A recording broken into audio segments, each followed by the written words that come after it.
At dahil nga nagtitrending ng kainang ito dito sa Malacanang, ay hindi natin pinalagpas na mapuntahan at matikman ang mga luto dito. Ito nga ay ang Vincent's Place Kambingan na talaga namang dinarayo at binabalik-balikan ng iba't ibang personalidad dahil sa sarap ng luto ng kambing dito.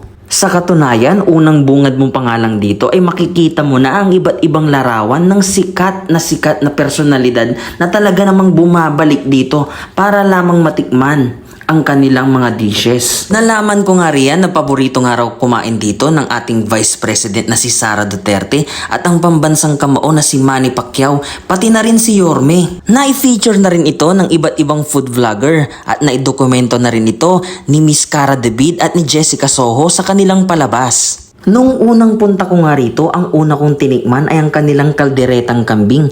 Ngayon naman, titikman naman natin ang kanilang adobong kambing. Meron din sila ditong ready-made na ulam na kagaya ng pakbet at dinakdakan. May libre silang sabaw. Meron sila ditong solo order at good for sharing. Adobong kambing na hindi maanggo. Ito muna ng adobo ang ating titikman. Sobrang lambot ng kanilang karne dito. Talagang mapapa-extra rice ka sa sarap. Hindi po. Yung ano ko sir, misis ko, hindi mahilig sa kambing. Feeling ko ito, gusto niya. Kasi yung amoy walang amoy.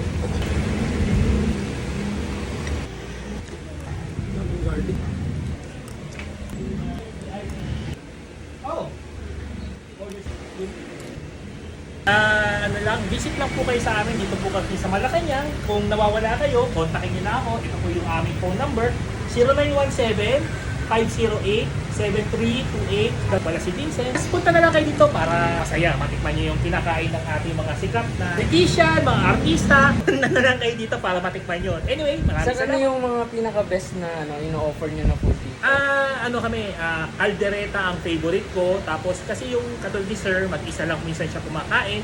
So ang ino-offer namin lagi yung mga half orders like caldereta, adobo, papaitan, tsaka kilawin. Pero ang paborito ko is caldereta. Kasi sauce pa lang. Sobrang sarap. 1982 pa kami. So 36 ba? So, 1980, ang dami nang pumunta dito ng Yes, mga actually- politicians, halos lahat dito sa Malacanang, tapos mga iba't ibang sangay ng Yes. gobyerno talagang dinadayo ni si Sir. Yes. Itong puntahan ni Vice President to guys.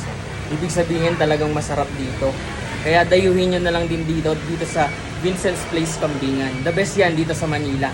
Kung kami sa Malacanang ha. Yes sir, Huwag sobrang kang lapit kalimutan. na. Ito yung kainan na punong-puno ng magagandang kwento. Merong pagmamahal sa negosyo, pagmamahal sa mga tauhan, at pati na rin sa mga parokyano. Kaya naman talagang pinagbubutihan nila ito araw-araw, taon-taon para talaga namang babalik-balikan.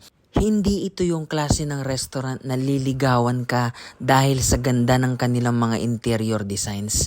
Pero ipapatikim niya sa'yo yung sarap na iyong babalik-balikan. Tikman nyo rin dito yung kanilang chicharong kambing, partner doon sa kanilang suka. Napakasarap. Meron din sila ditong bagoong alamang. Ano pang inaantay nyo? Dayuhin nyo na rin dito para matikman nyo ang kanilang iba't ibang kambing dishes.